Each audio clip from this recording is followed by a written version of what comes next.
Ayan guys, ganito lang yung paglagay o pagpalit ng boom length guys. So pindutin mo lang ito. Oh, yan, pindot. Pagkatapos tapat mo dito. Ito. Yan, ganyan natin oh. Isa, oh. Apa. Ayun na, balik. Ayun, nagbe-blink siya, di ba?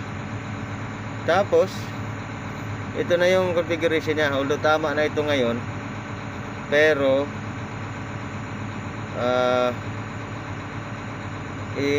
ano natin, baguhin natin. Balik lang natin yan sa 44 mamaya. Ayan, ito 47, yan, ganyan. Yan. Hanggang ano yan, 80, yan. Bumalik na siya ng 17. Ngayon, balik natin hanggang 44. Yung arrow lang, ito lang yung ano guys, para paglipat yan oh.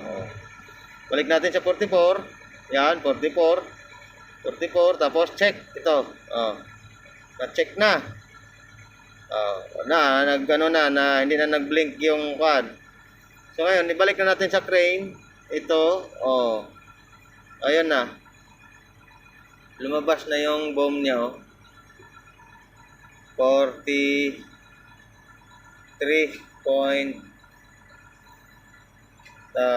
meters. Ayan, ganun lang guys. Computer ng LR. Tapos pagka gusto mo walang load na makikita dito, ito pindutin mo tong FF na ito. Pagka gusto mo walang load, walang actual weight dito.